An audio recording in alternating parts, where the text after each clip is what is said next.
एक ऐसा अफसर जिसके लिए कहा जाता था कि वो हर सरकार का खास बन जाता था। इतना खास कि एक वक्त में वो यूपी सरकार के 12 विभागों का प्रभारी था। पहले मायावती का विश्वास पात्र, फिर अखिलेश के ड्रीम प्रोजेक्ट का भी इंचार्ज। और जब बीजेपी की सरकार आई तो योगी सरकार के लिए कोविड के वक्त मीडिया मैनेजमेंट का काम भी इन्हीं के जिम्मे था।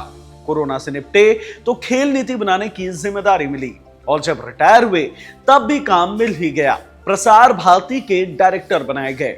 यहां तक तो सब ठीक था, लेकिन लोग मानते थे कि जैसे इनके दिन फिरे हमारे भी फिर जाएं।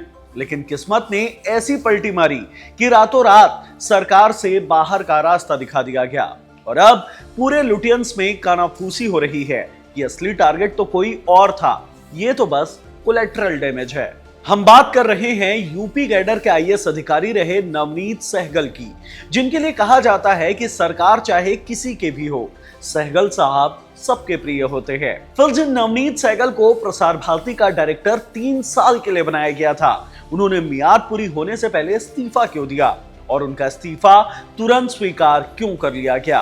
तो आज हम आपको नवनीत सहगल के बारे में ही बताते हैं। हेलो, मैं हिमांशु हूं और आप देख रहे हैं खबर गांव। नवनीत सहगल ने अपने लंबे कार्यकाल में यूपी के करीब सभी प्रमुख पदों पर काम किया है।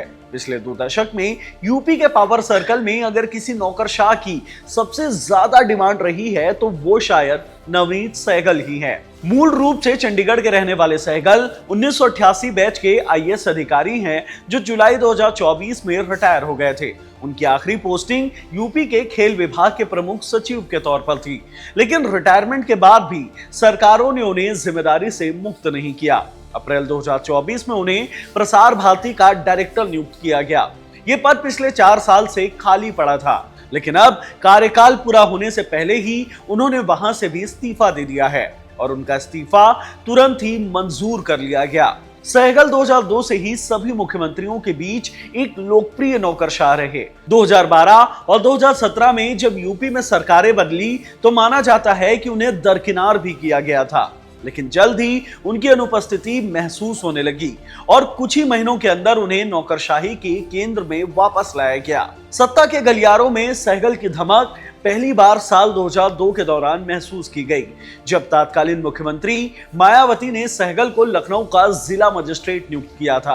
हालांकि यह कार्यकाल बहुत संक्षिप्त रहा, करीब 1 साल का ही, 2003 तक। लेकिन उस वक्त यूपी की राजनीति में उथल पुथल मची हुई थी।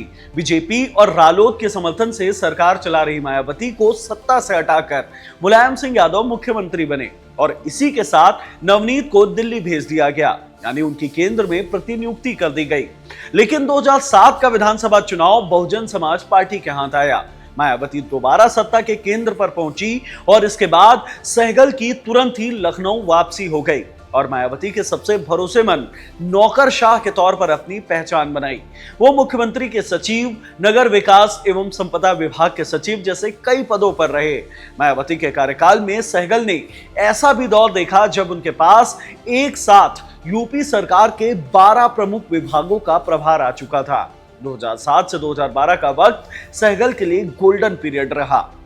नौकरशाही में माना जाता है कि अगर आप एक सरकार के करीबी हैं तो दूसरी सरकार के आने पर आपको थोड़ी परेशानी तो झेलनी ही पड़ेगी। ऐसा ही कुछ सहगल के साथ भी हुआ। साल 2012 के विधानसभा चुनाव में मायावती की सरकार जाती रही और अखिलेश यादव यूपी के नए मुख्यमंत्री बने।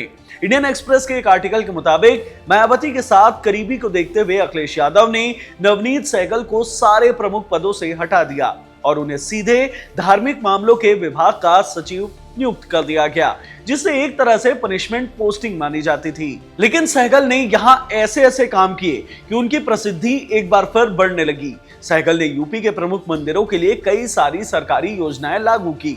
बुजुर्गों के लिए ट्रेन से तीर्थ यात्रा प्रोजेक्ट की शुरुआत की, जिससे अखिलेश सरकार की वाहवाही हुई और सहगल एक बार फिर फोकस में आने लगे। कहा जाता है कि सहगल ने इसी दौरान काशी विश्वनाथ कॉरिडोर का खाका खींचा था। 1.5 साल के अंदर ही अखिलेश सरकार ने सहगल को नौकरशाही के केंद्र में वापस बुला लिया। उन्हें सूचना और जनसंपर्क विभाग का सचिव बना दिया गया। उनकी पहचान एक ऐसे अधिकारी के तौर पर होने लगी जो सरकार की छवि निखारने में माहिर है। उस वक्त सपा सरकार आगरा से लखनऊ के लिए एक एक्सप्रेसवे बना रही थी, जिसे अखिलेश यादव का ड्रीम प्रोजेक्ट कहा जा रहा था। अखिलेश सरकार ने सहगल को इसकी जिम्मेदारी सौंपी। उन्हें यूपी एक्सप्रेसवे औद्योगिक विकास प्राधिकरण का सीईओ नियुक्त किया गया। कहा जाता है कि इस दौरान भी सहगल ने उम्मीद से बढ़कर काम किया था। जब उन्हें इस प्रोजेक्ट की जिम्मेदारी सौंपी गई थी, तब एक्सप्रेसवे के लिए 1 इंच तक की जमीन नहीं खरीदी गई थी। ऊपर से मामला कानूनी दांवपेच में फंसा हुआ था। लेकिन सहगल ने 6 महीने के अंदर ही सारे कानूनी पचड़े सुलझा लिए और प्रोजेक्ट के लिए 7,000 एकड़ की जमीन भी खरीदवा ली और 22 महीनों में एक्सप्रेसवे का काम पूरा करके दिखाया, जिससे वो अखिलेश यादव के फोकस में आ गए थे। अखिलेश सहगल से कितने इंप्रेस थे, इस बात का अंदाजा आप इससे लगा सकते हैं कि जब आगरा लखनऊ एक्सप्रेसवे बनकर तैयार हुआ, तब सहगल इसके उद्घाटन में नहीं आ पाए क्योंकि उनका एक्सीडेंट हो गया था। इसी एक्सप्रेसवे के फाइटर जेट्स के ट्रायल से लौटने के दौरान तब अखिलेश यादव उनसे हॉस्पिटल में भी मिलने गए थे और उद्घाटन के दौरान अखिलेश ने नवनीत सहगल को याद करते हुए उनके जल्द ठीक होने की कामना भी की थी। लेकिन फिर यूपी में सरकार बदली और सहगल के साथ वही चीज फिर से दोहराई गई। साल 2017 के विधानसभा चुनाव में सालों बाद बीजेपी की सत्ता में वापसी हुई। योगी आदित्यनाथ मुख्यमंत्री बने। इंडियन एक्सप्रेस की रिपोर्ट के मुताबिक योगी सरकार ने उन्हें खादी ग्रामोद्योग विभाग का प्रमुख सचिव बनाकर एक बार फिर दरकिनार कर दिया। लेकिन जल्द ही सहगल को एमएसएमई विभाग का अतिरिक्त प्रभार भी मिला। सहगल एक बार फिर सरकार के विश्वास पात्र नौकरशाह बनने लगे।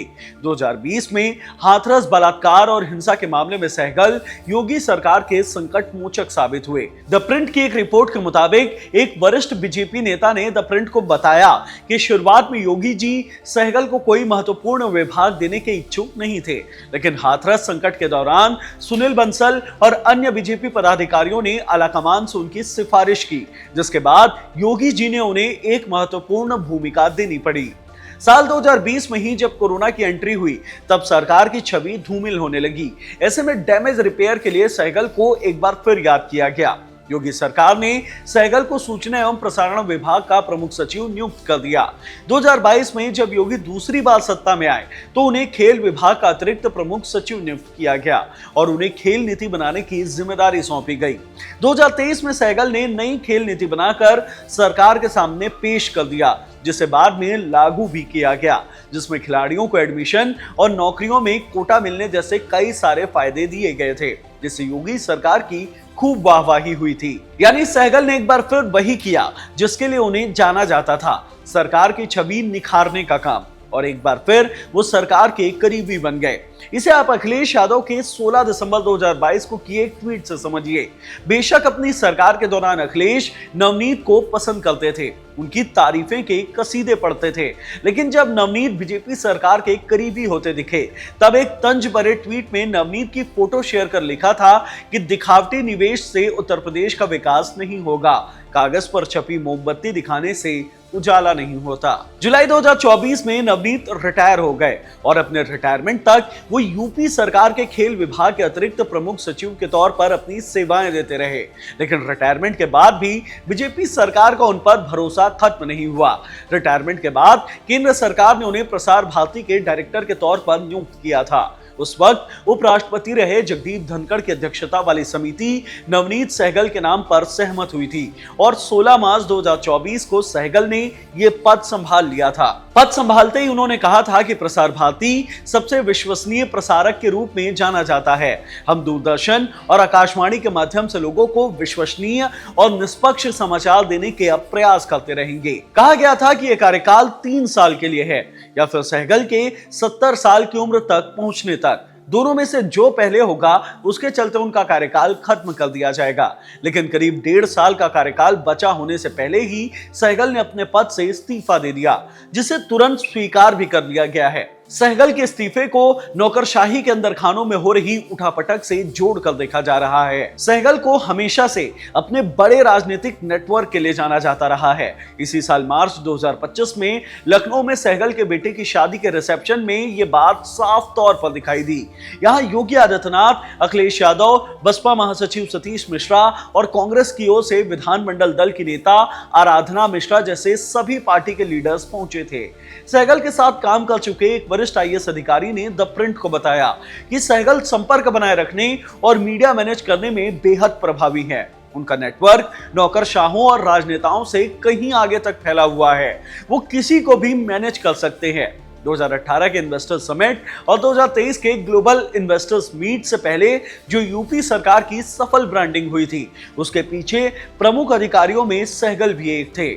सहगल के संबंधों के बारे में बात करते हुए उस नौकरशाह ने द प्रिंट को यह भी बताया कि मैंने देखा है कि जब मुकेश अंबानी लखनऊ में निवेशकों के शिखर सम्मेलन के लिए आए थे तो उन्होंने जिस नौकरशाह का नाम लिया था वो नवनीत था। इसी तरह जब एक्टर अक्षय कुमार एक फिल्म की शूटिंग के लिए आए तो उन्होंने भी नवनीत का जिक्र किया था। इससे आपको उनके संबंधों की गहराई का अंदाजा हो जाएगा। लेकिन सबका प्रिय नौकरशाह का यूं अचानक प्रसार भारती के पद से इस्तीफा दे देना और तुरंत प्रभाव से उनका इस्तीफा मंजूर कर लेना किसी को पच नहीं रहा है। हो सकता है सहगल आने वाले दिनों में हमें एक नए प्रोफाइल में दिखें, या फिर यह भी हो सकता है कि आने वाले वक्त में सहगल को लेकर कुछ नई बातें सामने आए। इस वीडियो में इतना ही। यूपी के सबसे प्रिय नौकरशाह के तौर पर जाने गए नवनीत सहगल पर किया यह वीडियो आपको कैसा लगा, हमें कमेंट बॉक्स में जरूर बताएं। इस वीडियो में इतना ही। धन्यवाद।